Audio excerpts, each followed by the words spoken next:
Hi, everybody. You've got Jen and Dawn here, along with Dr. Ambani and Dr. Flis from Henry Ford Allegiance Plastic Surgery. We've got a super fun podcast planned for today. We're going to be talking about a ladies-only topic. So, guys, no need to listen, but ladies, definitely tune in. We're going to be asking some questions that you probably want to know answers to. So, join us. Welcome to TMI, a podcast by Henry Ford Allegiance Health. Today we have something a little bit different planned. We've changed up the format so we can do a ladies-only podcast today. So gentlemen, time to put on your earmuffs. So instead of Dave hosting, you've got Jen and Dawn. Hi, Dawn. Thanks for joining. Hello, Jen. Thank you for inviting me to the conversation today. Yep. So why don't you start out by kind of telling us who do we have with us? Sure. And what are we going to be talking about? Okay, well, today we have two physicians with us that are with Henry Ford Allegiance Health. We have Dr. Shoshana Ambani and Dr. Diana Flis, both plastic surgeons at Henry Ford Allegiance Plastic Surgery here in town. And we're going to be talking about both cosmetic and reconstructive plastic surgery for women. Awesome. Welcome, Dr. Ambani and Dr. Flis. Thank you. Thank you for having us. Yeah, thank you so much. So I guess we can kind of just jump into it, and why don't we start out by just kind of defining what cosmetic surgery is and what reconstructive surgery is? Well, plastic surgery encompasses both cosmetic and reconstructive surgery, as we all know. So reconstructive surgery is mainly trying to improve something that's not normal to something that's normal again. And then cosmetic surgery is more like enhancing what's normal. Okay, gotcha. Very cool. So why don't we talk about some of the more complex reconstructive procedures that you guys do? So we do everything from kind of breast reconstruction with cancer patients to help build a new breast so they can feel whole again. And we also do a lot of skin cancer resection for skin cancer, sometimes already done by the Mohs surgeon or by the dermatologist, and then we sort of fill the hole. And sometimes we're doing a little bit more complex local flaps, taking tissue from another area and placing it in that area, or skin graft. And we try to hide all the incisions the best we can within the normal tension lines and skin creases. Yeah, skin cancer. Oh, so sorry. Skin cancer is actually pretty common. It's one of our most common types of operations that we have to deal with in terms of reconstruction. So, for example, the other day, there was a lady who had a basal cell carcinoma on the ear. The entire third of her upper ear was gone after resection. Yeah. So as plastic surgeons, we have to define or figure out a way to reconstruct that defect so that she can wear glasses again. Wow. Okay. So ended up moving a little flap from the side of her ear to the top of her ear, and now she can still wear glasses. Oh, wow. That's awesome. So what are some of the other areas that are a little bit more difficult? I would imagine probably something on the head is probably kind of difficult to cover up and all of that. Can you talk about any of that? Yeah, head and neck reconstruction. I mean, so people don't, I want people to realize that plastic surgeons, we do all types of things, some of the easy stuff and the cosmetic things and also reconstruction. So one of the more complex things that we do is transplanting tissue from one part of the body to another part of the body, say for head and neck reconstruction, for example. And over here, it's relatively rare, but when we have to do it, we'll do it. So for example, if someone has a big defect of the scalp and there's a big implant that needs to be covered with soft tissue, we can take tissue from the back, transplant it into the neck, cover up the titanium implant or whatnot, and have the patient heal that way. Gotcha. So it's more of the complex type of reconstructions that we can do as plastic surgeons, hooking up arteries and veins underneath the microscope. Wow. That's really amazing. That is. And then so all the way from that to something more cosmetic that will help somebody feel more self-confident about their appearance. So what are those kinds of procedures that you do? So everything from breast augmentation to facelift, upper lip lift, also filler and Botox. And we also specialize in just skincare in general as well for our patients because maintenance is important as well as the surgical aspect. Sure. Tummy tucks, especially we have a lot of mothers coming to see us after multiple pregnancies. So we do things like mommy makeovers, which is usually a tummy tuck with breast augmentation and sometimes a lift. Okay, great. Awesome. Those are actually really fun to do. When you meet these patients, everyone is just super excited to go through a transformation because they've done their duty, they've had children, they've done the breastfeeding, and now it's time to do something for themselves. I think that's really great. I mean, you shouldn't have to choose between having children and having your body. It would be nice to feel like yourself afterwards. Very true. So say someone wants to have something done. Like what's the first step? Like if they've never had plastic surgery, never considered anything, what types of things are people asking you, I guess?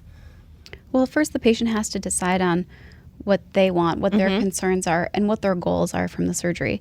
And then they meet us in consultation, and then we can kind of decide, we can take what their goals are and what their thoughts are and decide what's possible. Okay. Because on a typical 40-year-old woman, you're not going to end up looking like one of the models in Cosmopolitan. Sure. And so part of our job, too, is to bring a patient to the realistic expectations.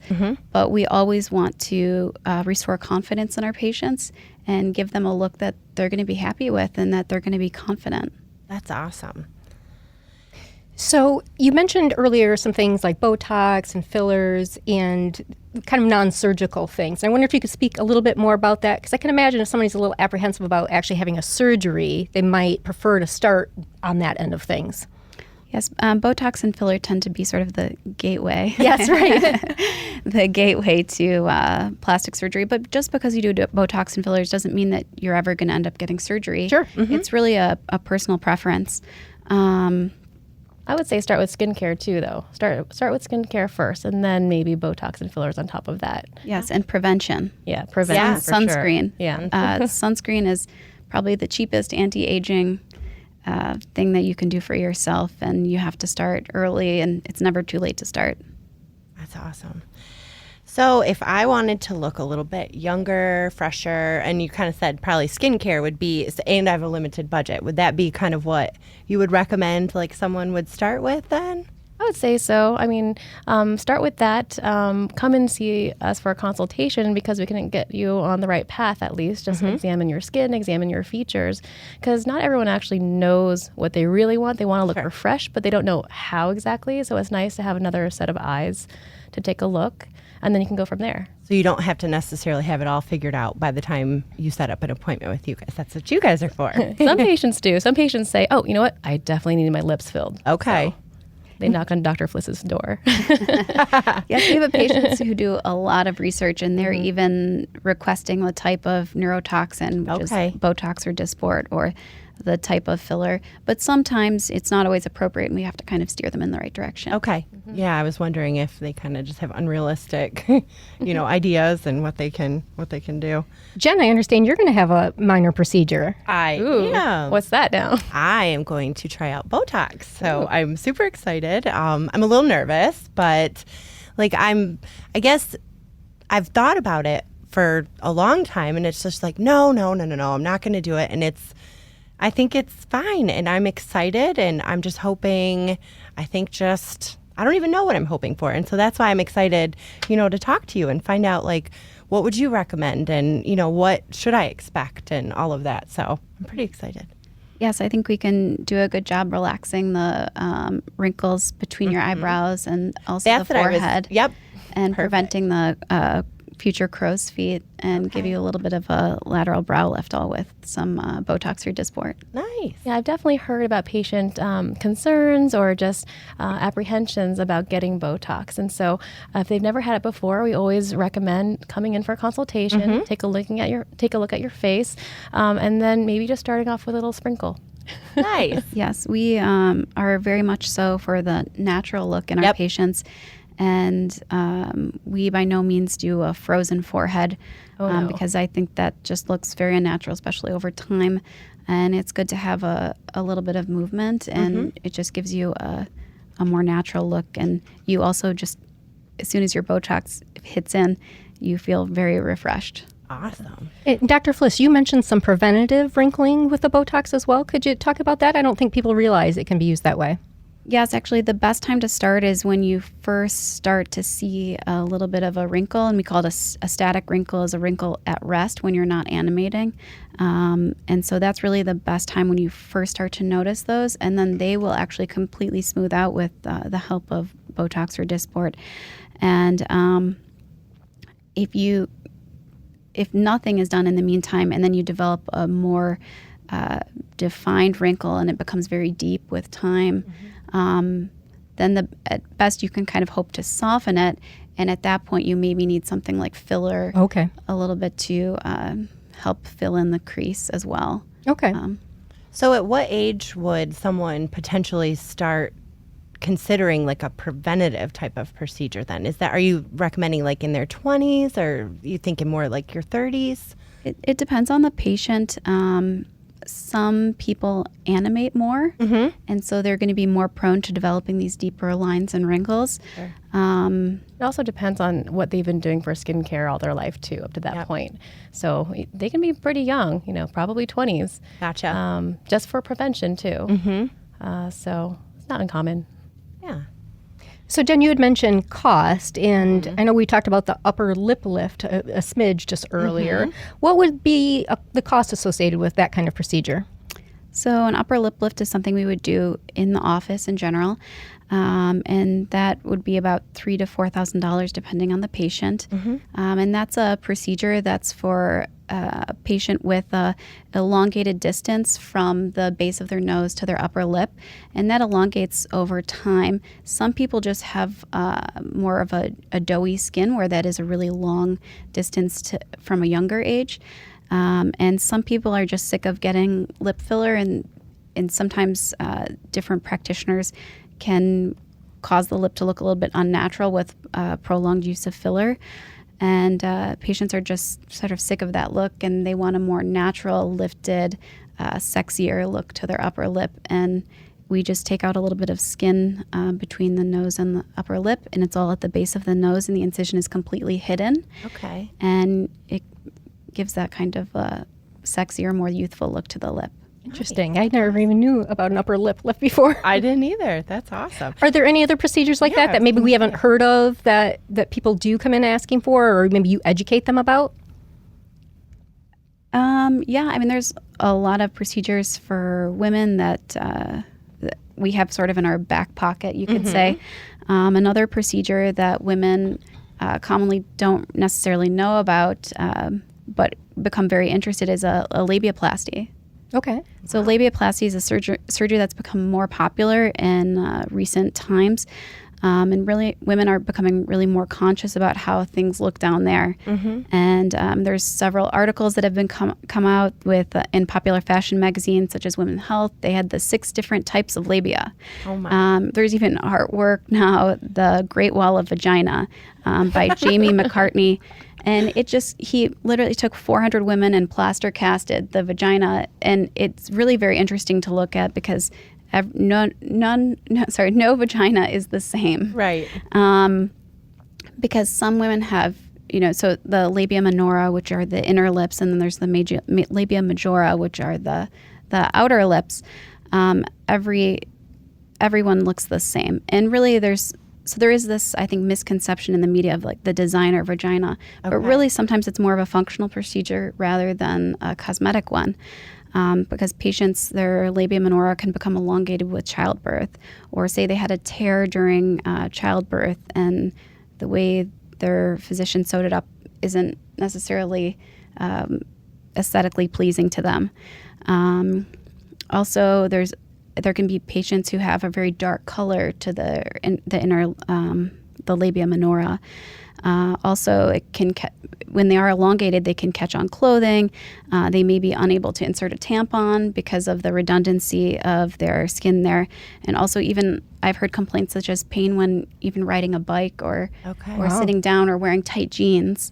And we even have very young patients coming in with these complaints, and it can be anything from reduction of the inner lips, the labia minora, or rejuvenation even of the labia majora, because as women age, they get some fat atrophy, so it kind of shrinks down a little bit, maybe it looks a little bit wrinkled, and also with childbirth, so they want a full a fuller, more rejuvenated look sometimes. Sure. And so we can do fat grafting or excision there. And the procedure is really tailored to the specific complaints and the goals of the patient. And it's usually a personal choice, and it's not really driven by any male influence. That's great. Yeah, that was kind of a question that we had talked about. Like, you know, is this, well, I guess how common is it? And then is it a cosmetic procedure, or does insurance cover that at all? Because it seems like there might be. If there's a functional issue, yeah. With a lot of things that we do, there's a kind of a crossover because whether it is more functional or whether it is more cosmetically driven. So we have both types of patients. So Okay. I've definitely had patients who've gotten it done for functional reasons. And from a practical standpoint, it can be done either in the operating room for patient comfort or even underneath local anesthesia with topical and injectable local anesthesia in the office. So Okay. Wow. it depends on their needs. Sure. It depends on how extensive the labiaplasty would have to be. Sure. But I think even patients who want it for functional reasons, I think that they do great afterwards. And it's an improvement in quality of life. That's great. And that is something that I don't think. It's not very. We don't talk about it. It's common, but we don't talk about it. Don't talk about it. Right. Right. And that's kind of why we wanted you guys to be here, so we can like just ask these questions that someone might be way too scared to ask about. So we really appreciate you being so candid about that too. That's awesome. And several times you guys have talked about you want things to, wherever you're operating, you want or doing a procedure, you want it to look natural. And I was kind of glad to hear that, because I think everybody has seen someone that you know they've had a facelift or too much Botox or too much filler, something that looks not right. And so are there kind of like mini facelifts or something, so if you don't want something so drastic? There are all types of facelifts, but it really depends on the patient. So we really customize and individualize our treatment plans for each patient because their skin is different, the way they heal is different, their comorbidities are different. So it's hard to say exactly, oh, you need this type of facelift until we actually examine them in person. Sure. Okay. But they're all different types. They're tinier versions of the classic facelift. So you got the classic facelift, you have the mid facelift, you have a lifestyle lift. What's that one?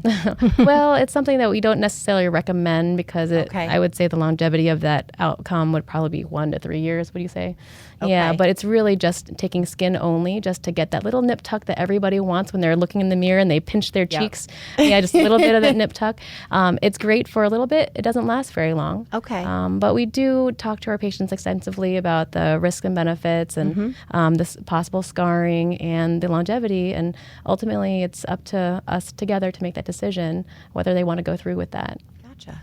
What's the type of recovery for, like, if you have some sort of facial surgery, then what are you looking at for time in hiding, or is that not even necessary? Well, yeah, there's usually probably at least a couple days, depending from the very minor procedure to the major procedures.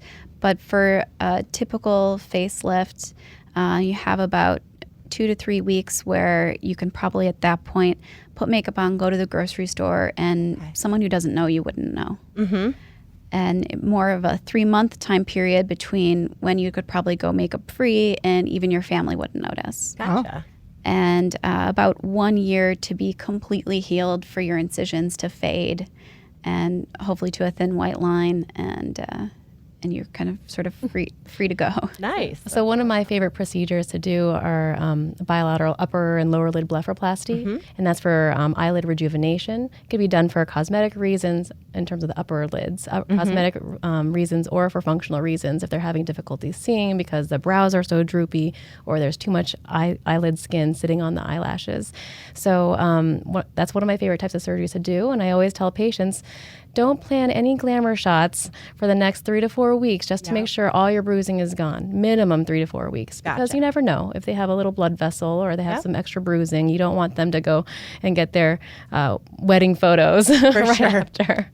Oh, man. Yeah. Usually before any major event, we recommend 3 months. Okay. At least to allow for healing and everything to settle, swelling to go down. Gotcha. Okay. And would you ever refuse to do a procedure or surgery that someone requests?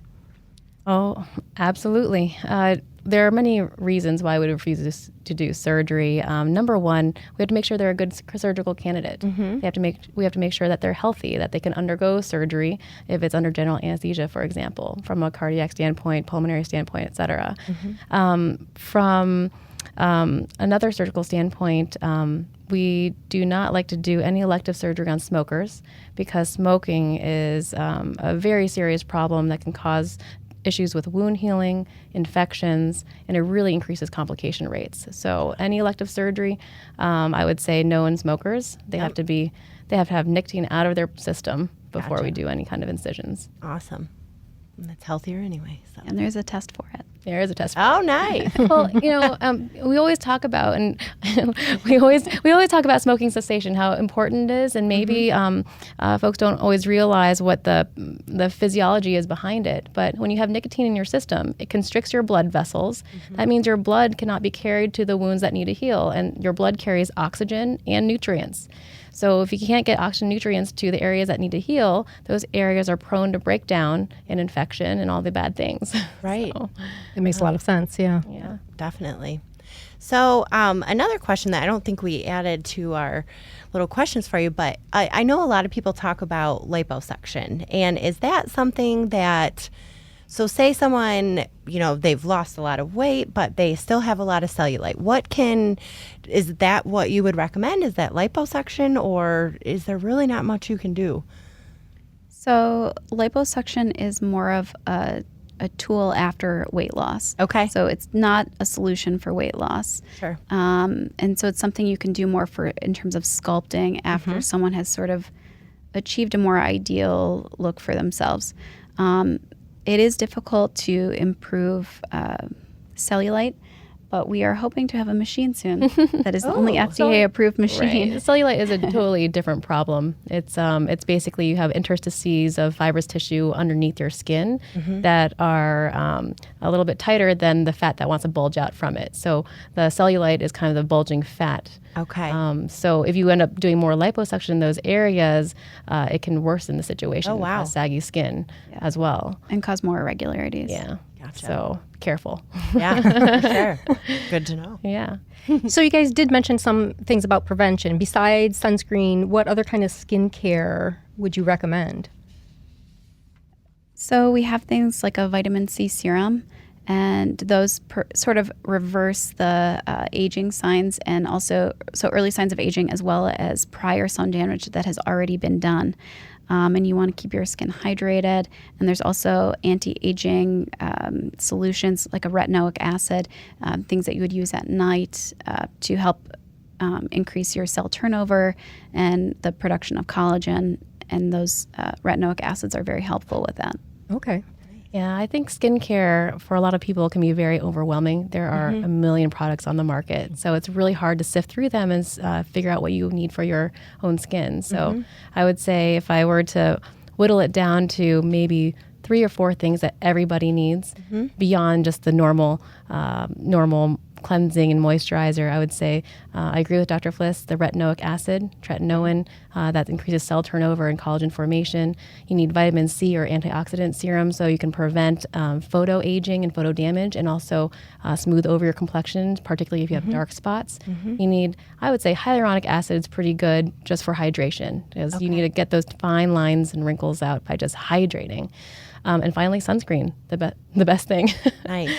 That's And the you easiest. guys, yeah, exactly. And you guys do offer a lot of these products in your office. Is that right?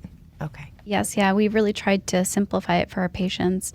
And instead of offering 10 different lotions, we have, one specific one for the face that we recommend. One for early signs of aging, one for more advanced aging. And so we really can tailor everything to the patient's needs and make it simple for them. That is very helpful. It is very overwhelming to try to figure it out on your own. For sure. Yeah, you walk into Sephora and it's like, oh man, it's a whole wall of That's fancy, pretty things. Yeah, It all smells so good too. Yep, tempting.